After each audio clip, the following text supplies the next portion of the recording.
सिंध हुकूमत सिंध पुलिस ऐं DG rangers के आगाह कयो आहे त टिन पाबंदी मढ़ियल तंज़ीमुनि सूबे जे टिन वॾनि शहरनि कराची, हैदराबाद ऐं सखर में दहशतगर्दी जे वॾनि वाक़िअनि जी रिथाबंदी कई आहे। उन हवाले सां लाॻापियल इख़्तियारनि खे मोकिलियल ख़त में चयो वियो आहे त उन्हनि पाबंदी मढ़ियल अलहदगी पसंद तंज़ीमुनि में Balochistan revolution army BRA, Baloch Raaji Ajoi Sangar BRAS ऐं सिंध रिवोल्यूशन आर्मी SRA शामिल आहिनि। उन मक़सद लाइ ॼाणायल तंज़ीमुनि लाॻापियल दहशतगर्दनि में हथियार ऐं बारूद बि विरहायो वियो। ख़त में चयो वियो आहे त ब्रहिमदाग बुगटी जो 1 सालो शुजा बुगटी कराची जे ॾखण ज़िले में रहे थो ऐं कराची यूनिवर्सिटी में पढ़ी रहियो आहे।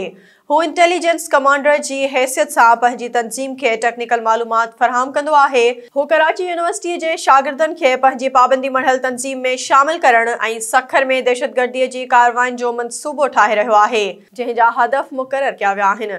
ख़त में चयो वियो आहे त उन खां अलावा BRA सां तालुक़ रखंदड़ ख़ैरपुर मीरस जे ज़ाहिद चांडियो खे कानून लागू कंदड़ इदारनि जी आफ़ीसुनि ऐं सरकारी इमारतुनि खे निशानो बणाइण जी ज़िम्मेवारी ॾिनी वई आहे।